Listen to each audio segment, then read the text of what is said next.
Bonjour et bienvenue dans Percer rêver, le podcast où des artistes, sportifs et autres passionnés se confient sans filtre sur leur parcours et leurs rêves. Je vous souhaite une belle écoute. Bonjour, donc je suis avec le duo C2AM. J'ai bien prononcé. C'est bien ça, salut, tu vas bien? À tous, bonsoir à tous. Bienvenue dans le podcast. Merci. Merci bien. Je vais vous laisser vous présenter, personnellement et professionnellement. Ok, super, bah là c'est Chad. Donc Chad qui fait partie du duo, comme tu l'as si bien dit, C2AM. Et là nous avons... Volcane. Ça va, bonsoir à tous, j'espère que tout le monde va bien. Nous ça va. Hein. On est super content d'être avec toi Justine. Donc, Également. Let's go. Ah, tu devais te présenter aussi? Non, on pas... me connaît. Ok, pas de souci. Du coup C2AM c'est quoi? Bah c'est un duo de deux frères, voilà, même mère, même père, qui sommes passionnés de musique depuis toujours. On a grandi dans une famille musicale, donc voilà, on a toujours fait les choses à deux, on va dire, entre guillemets. Et à un certain moment, à un certain stade, on a senti que c'était évident de commencer des choses en musique, donc à REC pour la première fois. On doit avoir entre 14 et 15 ans, un truc comme ça. Mais ouais, depuis tout petit, inséparable, en vrai. Trop chouette.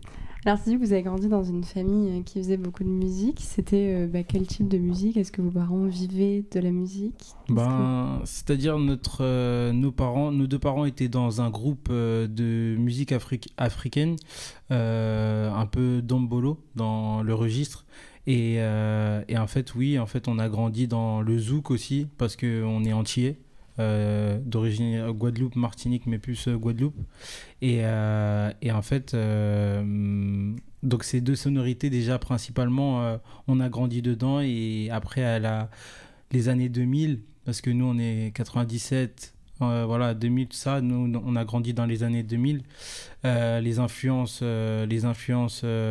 musicales R&B, hip-hop de cette période à son prime, en France en tout cas et aux États-Unis, qui nous a poussé vers le R&B plus particulièrement, tu vois, et avec la sortie de Michael Jackson bien sûr, avec la pop, voilà. Et là, du coup, vous avez commencé à ce moment-là à vous intéresser au R&B, mais vous avez commencé en chantant, en jouant des instruments. Quelle a été votre approche de la musique au tout départ? Bah, notre approche de la musique au tout départ, c'était surtout la danse, et la danse par le biais du hip-hop. Voilà, le Smurf plus précisément. Voilà, moi, ma mère, elle dit toujours dans son ventre, elle mettait Michael Jackson et je réagissais. Donc, dès que je suis sorti, j'avais apparemment j'étais sciencé Michael. J'avais les pas et tout, je suis en moonwalk, j'avais 3 piges, mais bref. Donc la danse, après il y a des grands films qui nous ont marqué nous dans notre vie, des Street Dancers, les années 2000, tout ça avec Omarion, etc. Stepin qui est venu un peu plus tard, etc. Où en fait c'est venu par là, la musicalité. Et plus tard, nos deux parents qui dansent, chantent, et mon père aussi batteur, à des fêtes familiales, on dansait en fait, on dansait comme ça, mais c'était déjà en nous, on va dire, tu vois, depuis qu'on est né en vrai. Donc le danse et le chant, ça arrivait comme ça en fait, on s'est mis à chanter, ma mère elle a dit « Oh, tu chantes ?» Mon père elle a dit « Ah ouais, mes fils, vous chantez, ok, super. » C'était comme ça. Ouais, ça a choqué personne. Non. Ouais, et vous vous êtes toujours dit que vous auriez envie de faire ça de vos vies, ou est-ce que vous vouliez être pompier? Est-ce que vous vous rappelez de ce que vous vouliez faire quand vous étiez petit? Alors là, c'est une très bonne question. D'aussi loin que je m'en rappelle, nous, on a toujours été musique. Hein. Voilà, même si on avait des petits rêves d'enfant, moi, je me rappelle, je voulais beaucoup aller dans l'espace. Étant petit, genre parce que de toute façon moi Volcane, j'étais toujours la tête dans les nuages, que ce soit à l'école ou à l'extérieur, j'étais dans mon monde. Je voulais le côté spatial me brancher fortement, mais la musique avant tout, hein. Ouais, toujours, la musique a gagné. Nous ça a été ça depuis le berceau, je pense. Toi aussi. C'est ça, voilà, c'est tout ce qu'il a dit, mais oui, c'est exactement ça. Et comme on te l'a dit à l'intro là, c'est que on est issu d'une famille de musiciens et de chanteurs, donc il y a pas eu de truc non plus d'imposition, genre vous devez chanter, vous devez jouer du piano, ou vous devez danser, pas du tout. C'était vraiment naturel. Nos parents nous ont éduqués avec d'avoir le libre arbitre, le libre choix. Et en fait, c'était juste instinctif de notre environnement et de ce qui nous attirait. Donc, tout simplement, c'est venu comme ça, tu vois. Et ça, je pense que c'est hyper important, parce que je me demande toujours, les parents qui forcent leur enfant à faire de la musique, est-ce qu'à la fin, ils sont pas en train de casser une carrière, en fait? Franchement, c'est spécial. De toute façon, forcer qui que ce soit à faire quelque chose que tu t'es même pas au courant de ce que tu souhaites vraiment, quels sont tes besoins, je trouve ça spécial dans une éducation. Et nous, on n'a pas du tout grandi comme ça. Et ça, je pense que c'est primordial. Ouais. Et est-ce que, du coup, vos parents, étant musiciens, vous ont encouragé à continuer dans la musique, ou c'est quelque chose qui leur faisait quand même peur? Non, toujours les parents, toujours en soutien. Ils savaient, en fait, nous, dans notre famille, c'est quelque chose de génétique, je pense. On est, surtout chez les garçons de ma famille, le chant, c'est tout le monde depuis petit, tu vois, on est, et en fait, à un moment, il y a cette fibre qui se crée, et on se met à chanter, et en fait, toute ma famille chante, en fait. Et donc, voilà. C'est exactement ça, encore une fois. Oui, en fait, ils nous ont laissé. En fait, comme je te disais, je trouvais par rapport à ça, le rapport musical, ils ont été très sains dans l'éducation, que nous dire, eux, c'est deux passionnés, hein, ils se sont rencontrés amoureux de la musique, amoureux de deux, mais en nous faisant part de la réalité aussi des choses, que vous avez le choix dans la vie, les garçons, que l'école, c'est très important aussi. Donc, l'encouragement, dès qu'on a pris cette brèche, oui, mais tout en ayant le libre choix et de voir, d'explorer d'autres points ailleurs, tu vois. Et qu'est-ce que vous connaissiez de ce milieu-là? Est-ce que vous saviez comment on fait carrière dans la musique? Non, au début, en fait, tu observes. Tu vas avec papa au studio sur ses genoux, tu l'entends rec, tu vois maman dans un clip, tu les vois dans des voyages, tu comprends pas, tu te dis oh il chante, il danse, c'est trop bien, tu kiffes. C'est en grandissant, c'est l'expérience qui t'amène les rouages de ce métier-là et de quels sont vraiment les enjeux, etc. C'est après. Mais au début, non, t'es juste émerveillé par ce qui se passe, comme à Disney. Oui, exactement. Ouais. Tu vois. Et est-ce que vous pouvez du coup nous raconter les différentes étapes justement qui ont fait qu'aujourd'hui vous en êtes là niveau carrière, comment vous vous êtes lancé, quelles sont les expériences que vous avez faites? Ben, pour commencer, bah, déjà, nous, on a énormément travaillé parce que la musique, c'est beaucoup de travail. Moi, il faut savoir, étant petit, moi, je ne savais pas danser, je ne savais pas chanter. J'avais des problèmes rythmiques, je bégayais. Donc, je reviens de énormément loin. Et pour passer toutes ces étapes, eh ben, on a dû grandir dans l'apprentissage, la rigueur de certaines choses. Et Michael Jackson nous a beaucoup aidé pour ça d'ailleurs, parce que en fait il nous a transmis en fait cette dalle, cette envie de tout arracher. Donc en fait clairement nous, ce qu'on s'est dit mais en fait c'est ça qu'on veut faire. Moi je regardais Michael, je disais mais en fait c'est ça, c'est ce truc-là que je me sens bien. Et en fait, je me suis mis à bosser avec Chad. Lui, il avait de l'avance sur moi.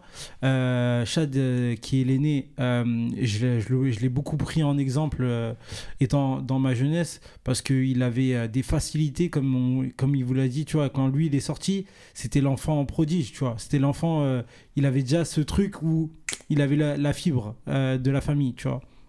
Et moi, j'étais en mode juste... je commence à bien aimer ton bail là, donc on va arriver incessamment sous peu là, tu vois. Et en fait, on a suivi, et ça s'est enchaîné. On a travaillé pendant des années. Arrivé collège, lui il était passé au lycée, moi j'étais au collège, et en fait il a commencé la chorale de gospel Family One, dont les membres étaient quelques membres de ma famille. Et en fait, de là, il a commencé à travailler des sonorités dont on avait la connaissance, mais qu'on n'avait pas étudié spécialement. Comment on dit ? Spécialement. Spécialement, tu vois. Le travail des harmonies, les nuances de voix, l'homogénéité. Enfin, c'est ça. Être homogène dans voilà. un groupe. Et en fait, c'était tout un taf. Et je te laisse parler de cette partie-là. Ouais, carrément, mais c'est un aspect qui m'a rendu pro, en fait. Le gospel, comme je dis toujours, pour moi, il y a 3 grandes écoles dans la musique, tu sais. Il y a le classique, le jazz, et moi, le gospel. Voilà, c'est 3 grandes écoles. Quand tu rentres dans ça, as des compétences que la plupart n'ont pas, tu vois. C'est vraiment une école qui demande discipline, rigueur, une sensibilité aussi particulière et une oreille aussi travaillée. Voilà. Et le gospel m'a fait devenir pro et rigoureux. Voilà. Et beaucoup plus sensible parce que ça a bien sûr un rapport religieux. Et voilà, nous, comme on a grandi aussi dans un peu la religion, donc voilà, je me sentais bien dans ça et ça me permettait de progresser en tant qu'artiste. Voilà. Et ça représentait quelle charge de travail en parallèle de tes études à ce moment-là? Dis-leur, chef, dis-leur. On a souffert. En fait, cette période-là, on était au lycée, donc nous, on est nés à Champigny dans le 94. Et ensemble, la famille. Excuse-nous. Et en fait, notre mère, moi, ma dernière année de 3e, elle a décidé de déménager à Provins, qui est le 77. Ok, big up aussi 77, zou. Et du coup, là, dans le trajet, en fait, moi, je gardais mes répètes à Paris. Donc, j'allais à Châtelet plus précisément. Donc, je sortais des cours et je faisais plus d'1 heure de trajet tous les jours, aller-retour. Donc, la charge de travail, elle était là, mais tu as le trajet pour bosser les sons, bosser, apprendre les morceaux, etc., faire tes devoirs aussi. Donc, ça allait en soi. Mais encore une fois, ma mère l'autorisait parce que c'était une passion qui n'empiétait pas sur mes études. Donc c'était un juste milieu que j'arrivais à doser. Et pour de toute façon à m'évader, à arriver, pour avoir ce que je veux, hein, tout jeune connaît ça, fallait que j'assure dans les deux parties. Donc je me donnais les moyens pour faire ce que je veux. Ouais, puis je pense que ça te rendait déjà professionnel en fait. Exactement. Ouais, exactement. Ça me permet de m'organiser, voilà. Faut être organisé pour gérer tout ça. Donc, ouais, d'être pro, savoir gérer deux pôles en même temps, et tout en ayant une vie de jeune garçon aussi, hein, avec les copains, copines, sortir de temps en temps. Non, jeunesse cool en vrai de vrai, à ce point-là, ouais. À ce point-là. Ouais. Et ouais, pour repartir sur la partie endurance de trucs, parce que le 7-7, quand même, c'est loin, les gars. Qu'on se le dise. Il y a des longs trajets, vous vous rendez peut-être pas compte, mais on va en parler un peu parce que j'en ai besoin. Ok. C'est un podcast thérapie. 77, pas de transport à partir de 19h. Donc, c'est-à-dire que quand tu montes à Paris, tu n'es pas sûr de rentrer chez toi. Donc ça veut dire, nous on arrivait, lui il partait le mercredi. Moi je me rappelle parce que moi je me disais, wow, la flemme de ouf, tu vois. Je me disais, ouais, il part à Paris, il va répéter la musique, donc je disais en mode, vas-y force mon ref et tout, Et je le voyais, des fois il n'y avait pas de transport. Ma mère elle a pas toujours une voiture pour venir nous chercher à la gare, donc il fallait marcher encore dans les champs là, jusqu'à chez nous, tu vois. Donc en fait on a vécu, pour avoir ces compétences et cet apprentissage, beaucoup d'étapes.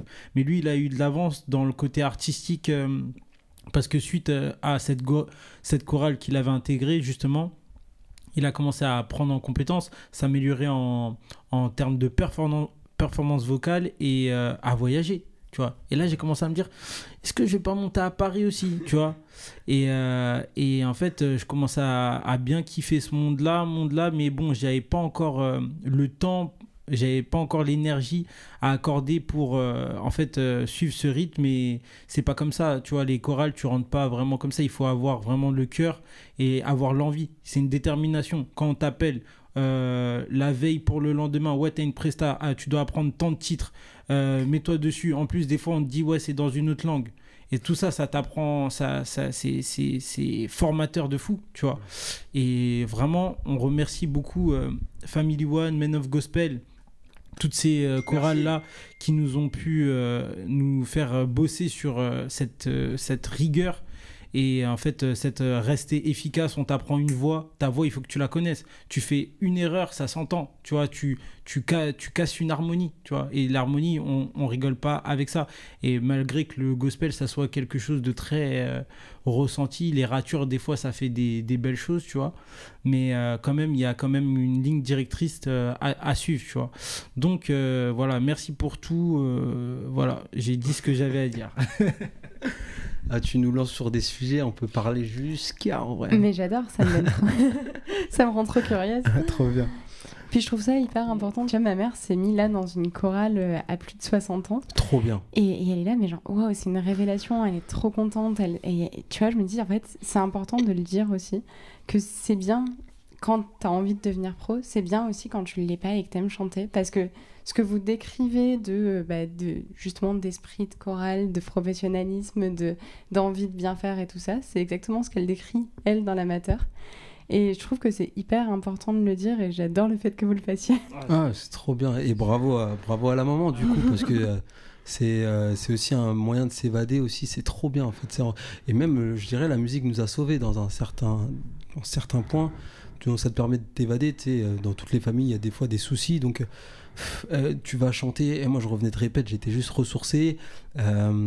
Et ça fait du bien. Franchement, c'est une bonne thérapie. Voilà. Oui, exactement. Je pense qu'il y a peu d'activités qui peuvent te permettre de faire cette thérapie. Je pense qu'on peut le retrouver surtout dans l'art et dans le sport.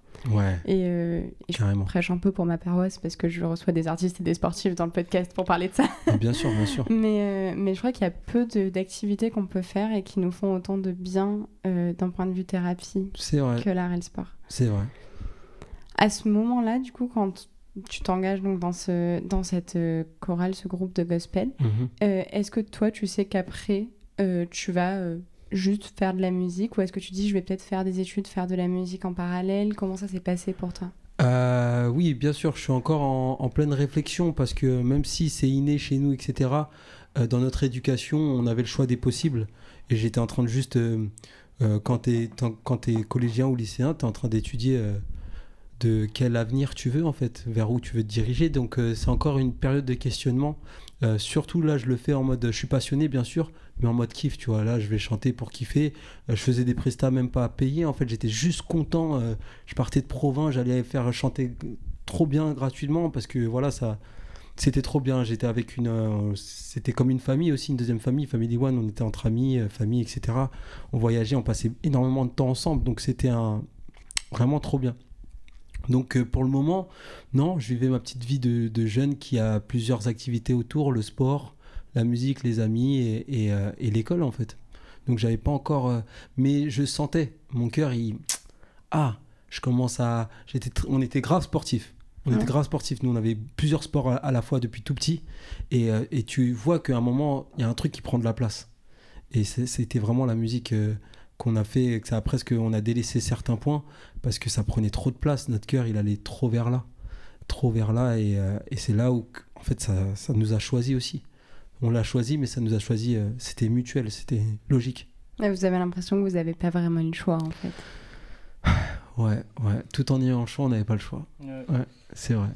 Parce que faut savoir que dans ces choses-là, en fait, on se bat quelque part contre soi-même. Genre, t'as beau te dire, ouais, il faut que...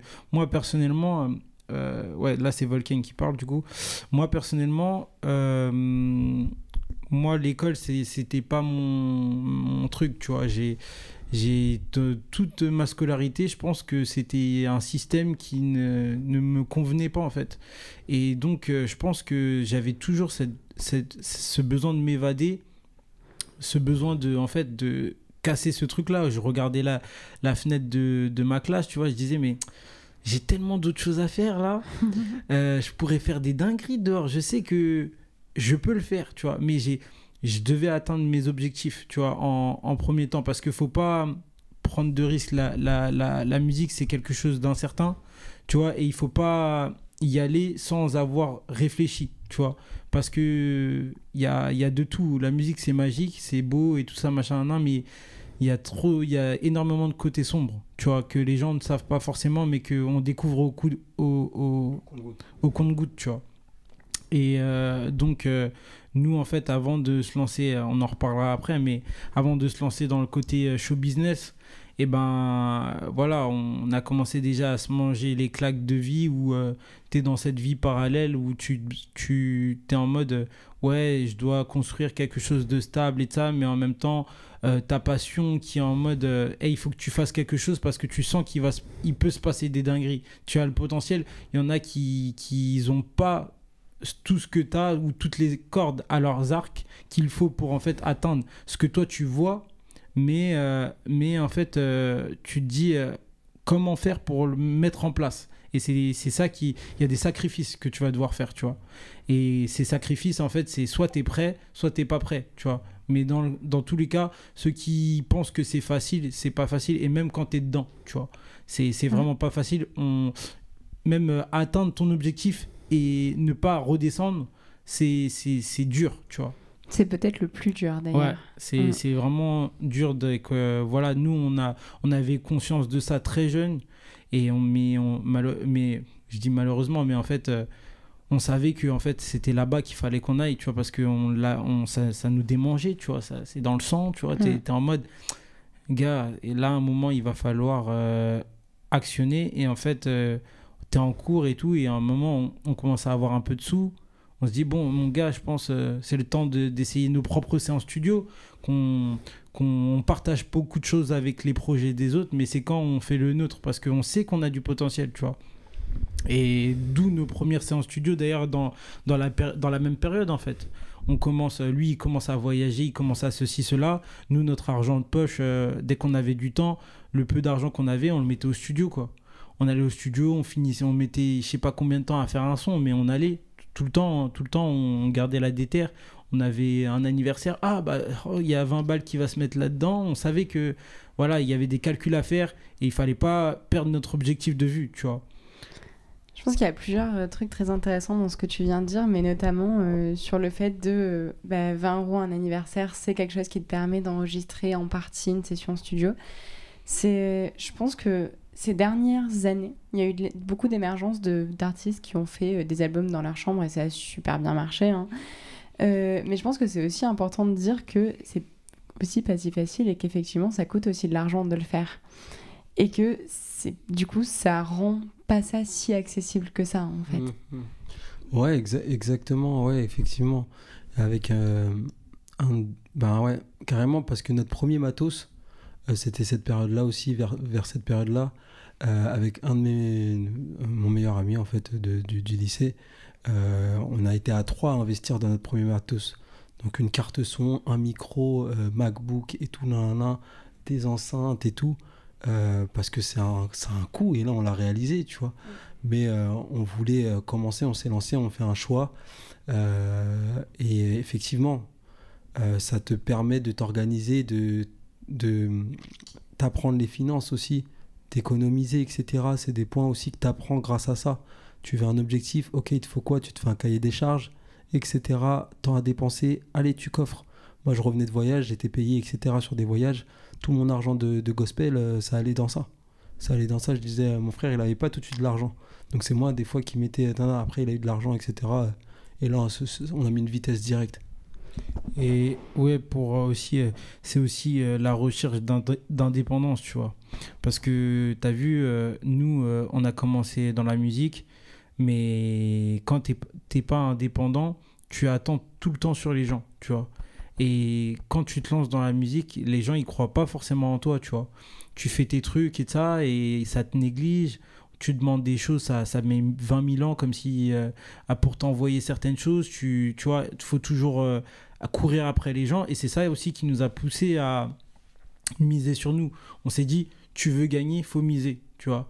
Et à ce moment-là, on s'est dit, dès qu'on a commencé à bosser, parce que moi, j'ai passé le BAFA, j'ai travaillé avec des jeunes directement après le lycée et pour pouvoir faire rentrer un peu d'argent pendant les vacances scolaires. Et avec cet argent, je savais que voilà, c'était pour mon indépendance. J'avais passé mon permis, ma mère m'a avancé, j'ai commencé à passer mon permis pour avoir ma voiture, aller chercher mon frère et qu'on continue à avancer, tu vois. Et voilà, il a fallu miser pour en fait en arriver à une interview, par exemple, avec toi, à être là, à être avec Pierre, à être avec Gilbert, notre producteur qui ont misé encore sur nous. Parce que on est resté focus, on a gardé cette détermination et c'est que le début, tu vois. Donc voilà.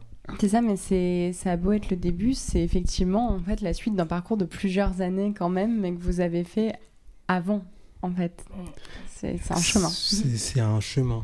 Mais parce que c'est un chemin aussi qui, tu vois, le fait, je reviens sur le point de déterminer où tu veux aller en grandissant. Tu vois, c'est un chemin aussi. Malgré qu'on savait à un moment, on a eu un déclic vers le lycée. Après le lycée, qu'on voulait faire ça, on a quand même pris un moment pour nous découvrir en tant qu'artiste, qu'est-ce qu'on savait donner, étudier aussi ce qui se passait autour de nous. Parce que moi, j'allais au gospel, donc j'ai commencé à avoir affaire à le business, même dans le gospel. Donc des petits contrats d'édition, des cachets après une prestation. On a de la famille qui est dans la musique, on est allé dans leur séance studio, il y en a qui ont commencé à percer aussi. Donc on a observé. Et ce temps aussi d'étude a été nécessaire à faire les bons choix après. Donc on est dans nos débuts, ça fait 10 ans, plus de 10 ans qu'on a commencé, mon frère et moi, dans cette lancée, mais c'est 10 ans de prendre en maturité musicalement, voilà, et aussi d'étudier ce qui se passe dans notre environnement musical. Donc, et cette étude elle nous a permis de faire les bons choix, de rencontrer les bonnes personnes, et aujourd'hui, certains, ils nous disent « Ah, vous êtes dans une vitesse », alors que nous, c'est nos débuts, mais et on le reconnaît, on sait que beaucoup de gens rêvent d'avoir ce que vous avez là actuellement. On dit c'est vrai, on a une chance, mais parce qu'on a étudié grave notre environnement. Parce que voilà, il y a beaucoup de gens qui t'influencent. Tu peux aller vite dans des endroits, mais grâce à cette famille qui est justement dans la musique, qui nous a prévenus de certains pièges et rouages dangereux à ne pas franchir. Donc on a toujours été réfléchi et bien entouré, ce qui est important pour moi dans la musique. Très important. Vous n'avez pas cherché à être trop vite riche et célèbre, ce qui est en fait souvent le piège de beaucoup d'artistes qui du coup se font approcher par des personnes qui leur vendent du rêve et qui après ne donnent pas suite. Totalement. Et même, je te dis, quand je suis rentré dans le business et même dans le gospel, j'ai eu des légers doutes par rapport à être au devant de la musique. Je savais que je voulais quand même vivre de la musique, mais j'ai eu un doute à un moment donné parce que j'ai vu des choses qui m'ont effrayé, pas plus. Et c'est pour ça que même j'ai envisagé de rester de la musique et j'ai fait des études d'ingénieur du son parce que j'envisageais quand même de rester dans la musique et ça me plaisait, le côté aussi théorique, enregistrement, création aussi à travers ça et d'être indépendant aussi. Si demain j'ai un projet de monter un studio, j'ai les compétences pour ouvrir mon studio et bref, faire un business derrière. Je voyais les choses en grand. Donc j'ai fait ce bachelor, etc., qui m'a apporté en compétences. Mais même là, je commence à... Il y a des petits doutes parce que je dis devant de la scène, c'est quand même... C'est quelque chose. Mais après, j'ai vécu d'autres choses après qui m'ont dit, oh, MDR, oui. Tout droit. Il y a toujours un risque à prendre de toute façon. Tout droit, vas-y, allez, te pose pas trop de questions. Mais là où tu as eu raison, je pense avec les études d'ingénierie du son, c'est un conseil que m'a donné un ami il y a quelques années au moment où j'ai commencé le podcast justement et qui m'a dit genre tu vas être amené de toute façon à payer des gens à certains moments pour déléguer le travail parce que tu pourras pas tout faire seul, mais ne délègue que des tâches que tu sais faire parce que sinon tu vas te faire arnaquer. Pertinent. Et je pense que le fait de faire des études d'ingénierie du son, tu vas travailler avec des ingénieurs du son, tu l'as sûrement déjà fait plein de fois. Ouais. Mais le fait de comprendre ce qu'ils font, ça fait que tu sais pourquoi tu les payes. Totalement. Et ça t'évite déjà beaucoup de choses. Et ça, c'est des points... J'aime beaucoup ce que tu dis là, j'aime bien. Franchement, c'est un bon ami. Voilà, t'es bien entouré, tu vois, je te disais, c'était important. Et ça, c'est des conseils que je donnerais à n'importe qui. Vraiment, savoir déléguer, c'est important quand tu entreprends de grandes choses. Mais de savoir de quoi tu parles est encore plus important quand tu délègues, pour moi. Dans l'entrepreneuriat, c'est ça. C'est moi, un ingé, voilà, quand il mixe mon morceau, quand il m'enregistre ça, quand on parle termes, techniques, je sais où il va, je sais où on va. Ça va même plus vite dans la créativité. Ça va trop vite dans les discussions, tu vois. Et au moins, tu sais qu'on te donne pas des termes techniques pour t'impressionner et te facturer plus. Tu ne pourras pas. Bon, après, j'ai pas toute la science infuse, mais la base, en tout cas, ouais, tu pourras pas. On se comprend très vite. Et dans votre relation de frère, donc vous avez toujours fait de la musique ensemble, mais à quel moment vous vous êtes dit que pour vous mettre sur le devant de la scène, vous allez le faire en duo et pas chacun de votre côté? Ça aussi, c'était une évidence? Oui, ça a été une évidence depuis tout petit. Nous, on a grandi ensemble, on n'a que 2 ans d'écart. On était tout le temps ensemble, tu vois. On a les mêmes... Des fois, on a les mêmes finitions de phrases, on a les mêmes trucs. On a capté qu'on avait 2 énergies différentes qui se complétaient bien, en fait, tu vois. Et le fait de travailler tout ensemble, la danse, ça, voilà, toutes nos énergies, que ça soit dans le joyeux ou le triste, et ben en fait, on avait quelque chose, une essence, tu vois. Et on s'est dit, mais ça se vend, ça. En fait, ça se vend fort, tu vois. Et on savait déjà qu'on allait arriver à ce point-là, tu vois. Mais quand, on savait pas, et ni comment, tu vois. Mais on savait qu'il fallait rester focus dans tous les cas. Et excuse-moi, je rajoute un point, mais même ça, c'est un truc qui était évident. Et en grandissant, on a vu le luxe que c'est de chanter avec son frère. C'est fort, tu vois. C'est un rêve de gosse, en vrai de vrai. Nous, on n'a jamais dit qu'on allait se lâcher. Et on a même envisagé dans des carrières solo, parce qu'à un moment, tu parles, on n'est pas...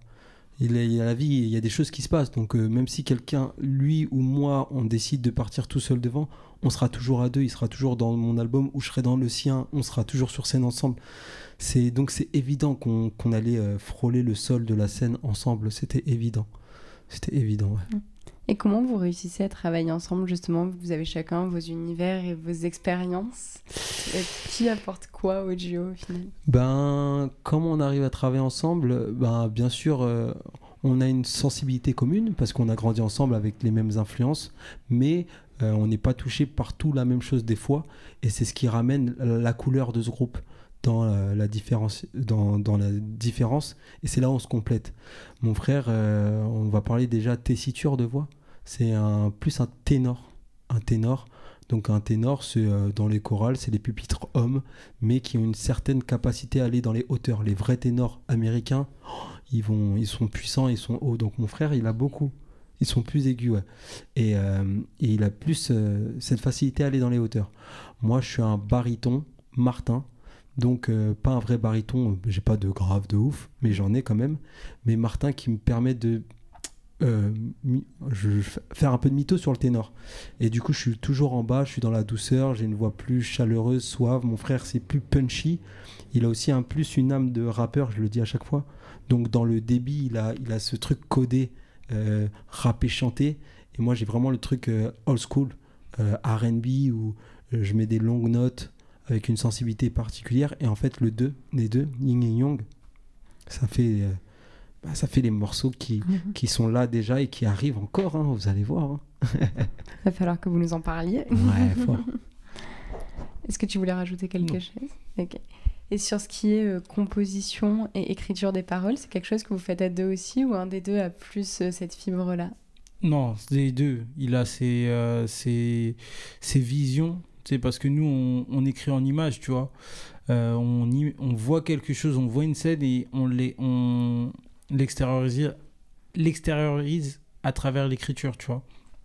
Et nous, on fait ça depuis petit, donc ça veut dire ça n'a jamais été un problème pour nous, l'écriture. On a tellement de choses à dire que, en fait, on écrit et ça forme on écrit des morceaux vite, en fait, tu vois. Ouais. Donc ça va.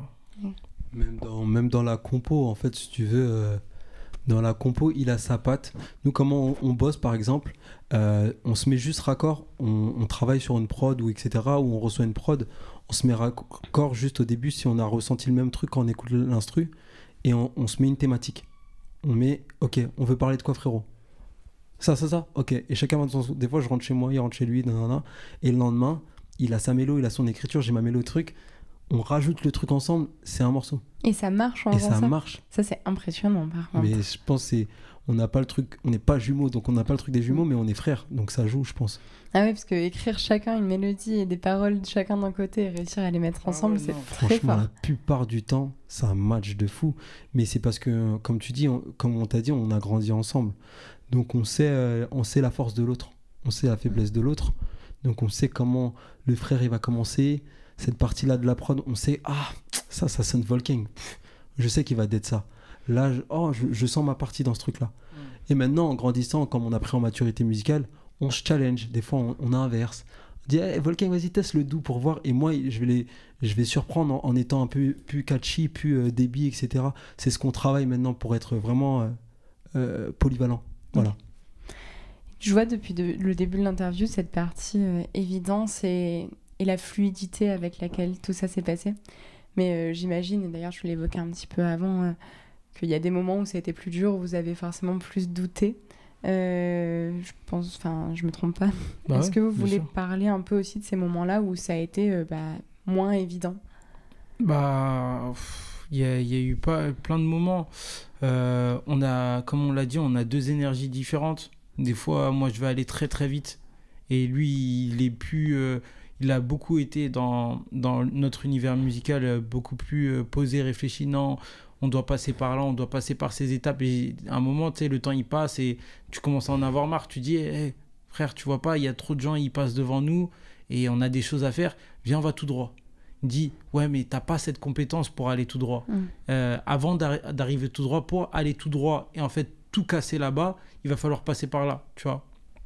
Et en fait, c'est ça où, voilà, ces désaccords où on a commencé nos énergies plein de fois à se confronter en mode Chad, il faut qu'on se comprenne, il faut que ceci, cela.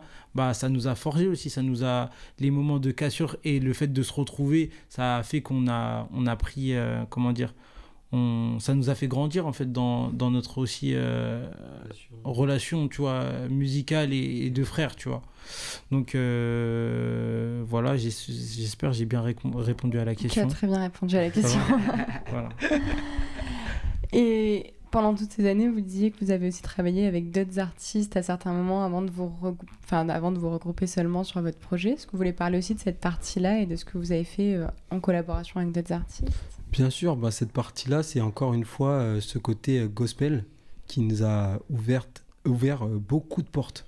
Le gospel, voilà, au-delà de l'aspect religieux et de rentrer dans un truc hobby, on va dire, en fait, tu rentres dans un cadre professionnel sans t'en rendre compte, des fois, quand tu es dans une bonne chorale.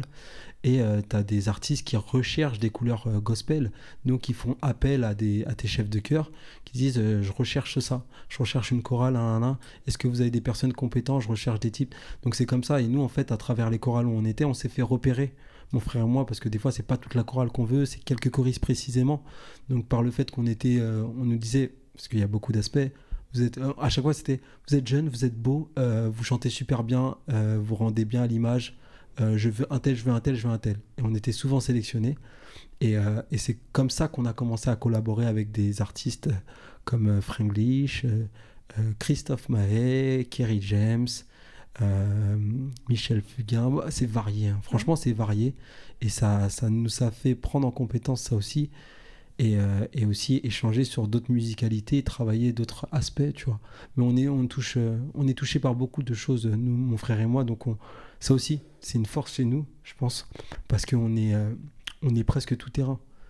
Comme on est touché par trop de choses, de la variette à des choses plus actuelles, plus catchy, des trucs plus à l'ancienne, soul, et tout ça. Donc nous, quand les gens, c'est ce qu'ils nous disent, hein, quand ils nous voient, quand ils bossent ensemble, c'est les frères, ils ont une sensibilité... c'est pas tout le monde qui a ça, tu vois. C'est pas tout le monde qui capte tout ça. Et nous, c'est vrai que ça, c'est une force chez nous.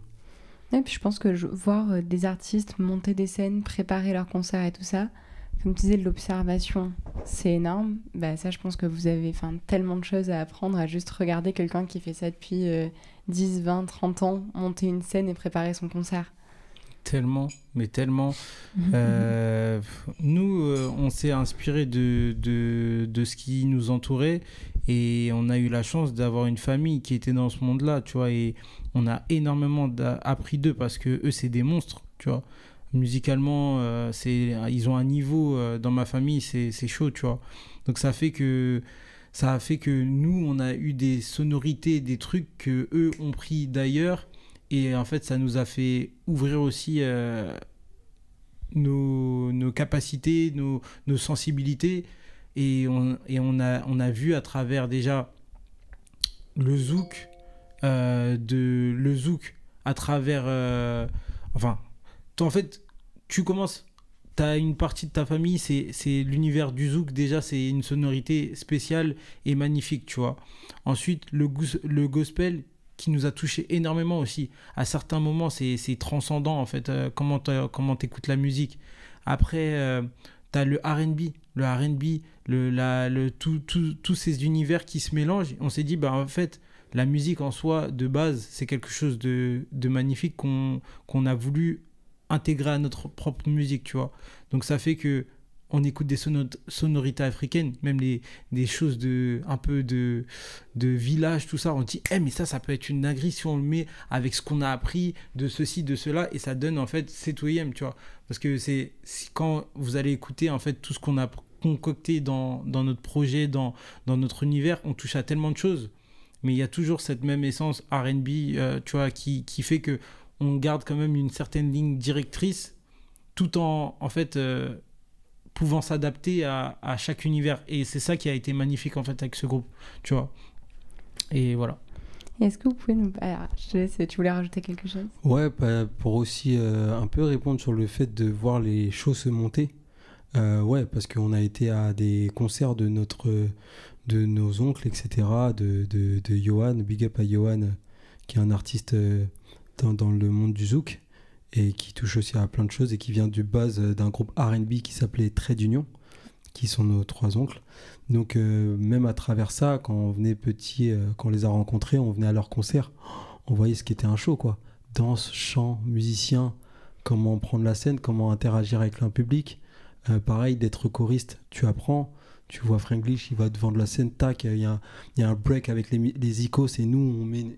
En fait, il y a trop de trucs à apprendre, et on a observé beaucoup. Tu sais, je te disais, dans cette période où on a observé, c'était l'école tous les jours. En travaillant aussi comme ça, tu observes, tu apprends, tu dis, ah ouais, on peut faire ça, on peut... Et ça enrichit notre palette, ouais, tout ça. Déjà, je pense que c'est intéressant de le mentionner, et je vais dire une phrase et je vais me faire haïr par tous les parents qui vont me dire ça se voit que tu n'as pas d'enfant. Mais j'ai quand même l'impression que souvent, je reçois des artistes dans le podcast qui disent en fait, quand on était petits, nos parents nous amenaient à des concerts. Et par exemple, Julie Berthollet, qui est une violoniste qui est venue dans le podcast, disait qu'elle, sa mère, l'amenait à des opéras pour bébé à 2 ans. Okay. Et en fait, dès qu'elle a su parler, elle a dit violon. Et en fait, elle a commencé le violon à 3 ans parce que de bébé, elle avait toujours regardé ça. Incroyable. Et ouais, je pense que c'est...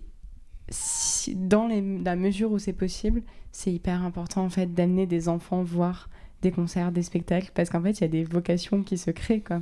Mais clairement, tout est bon à prendre dans l'éducation, dans le terme culturel, je dirais. Franchement, j'ai plus grandi on a plus grandi dans l'aspect musical, donc on n'a pas fait tant de concerts comme ça que ça, d'aller à des concerts en vrai de vrai. On a plus été sur scène que aller à des concerts en vrai de vrai, parce qu'on a commencé tôt et jeune, tu vois. C'est un peu plus tard qu'on s'est même intéressé à des concerts, et qu'on a été à des concerts même de la famille. Mais en grandissant, du coup, même à un enfant, je trouve, ouais, c'est important. Le théâtre, l'opéra, bon, l'opéra, c'est un peu dur pour un enfant, mais voilà, c'est culturellement parlant, c'est riche. C'est riche, au-delà du cinéma qui te met déjà dans la culture de l'écran, et l'écran qui prend beaucoup de place aujourd'hui. Mais ce côté théâtre, concert, comédie musicale, etc., c'est important dans le côté humain, dans le côté richesse, connexion réelle. Et voilà, c'est beau, quoi. Ouais, ça permettre en fait aux enfants de s'intéresser à un maximum de choses. Et c'est pas toujours accessible ni financièrement, ni dans des zones rurales, typiquement. Mais dans la mesure du possible, c'est hyper important, quand même. Vraiment, vraiment. Est-ce que vous pouvez du coup maintenant nous parler un peu plus précisément de votre projet? Yes, avec plaisir. Bah écoute, notre projet, en fait, on n'est pas encore à un projet. Donc là, on a sorti un premier single qui s'appelle Façon de parler, il y a 1 mois de cela à peu près, avec un clip qu'on aime vraiment. Notre premier clip, en fait, notre premier single aussi mis sur toutes les plateformes, parce que avant l'équipe que nous avons aujourd'hui, on avait commencé à 14-15 ans là, on avait fait un petit projet qu'on avait mis sur SoundCloud comme ça, de nos propres moyens, de nos propres séances studio, etc. Voilà. Mais là, c'est la première fois qu'on est sur toutes les plateformes de téléchargement, qu'on a... c'est pas la première fois qu'on fait un clip sur YouTube, mais en tout cas de produit de cette manière avec une équipe derrière. Donc c'est notre petit bébé qu'on vient de se lancer, quoi. Et à l'avenir, il y a beaucoup de choses qui arrivent. On a un prochain single qui est Angela Remix. Voilà, je te donne une exclue. Voilà, j'adore. Parce que voilà, c'est très agréable d'être ici d'ailleurs, hein, les gars. Donc Angela, pourquoi Angela? Angela, c'est un titre phare de San Supakru. Tu connais un peu? Je crois pas, non. San Supakru, donc c'est un groupe hip-hop français qui était composé de plusieurs membres, dont une grande partie antillaise. des membres antillais. Voilà pourquoi on se sentait identifié aussi à travers ce groupe et ce single, surtout Angela, qui est un mélange de hip-hop avec du rap, en parlant en créole, le zouk dedans. C'était juste, on a juste câblé quand c'est sorti, quand on était petit.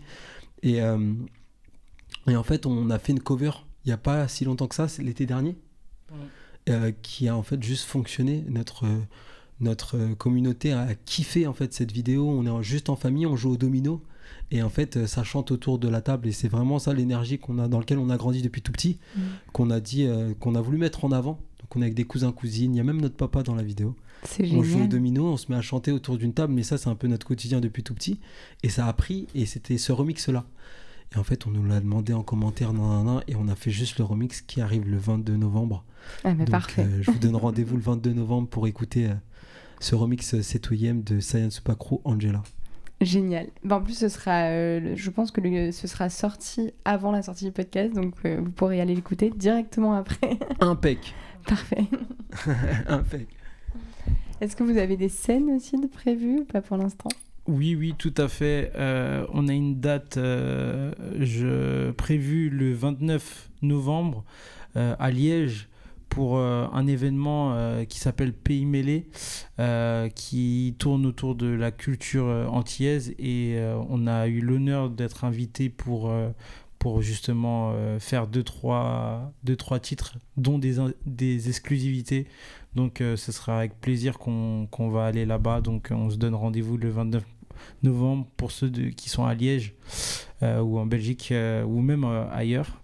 Là-bas, Pays Mêlé, vernissage d'artistes contemporains. C'est un vernissage, en fait c'est l'ouverture d'un vernissage d'artistes contemporains guadeloupéens. Donc avec des œuvres et des tableaux de la Guadeloupe, des artistes guadeloupéens.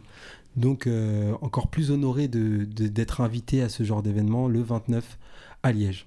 Ah, c'est génial. Big up le 971. Voilà. Et 972 aussi.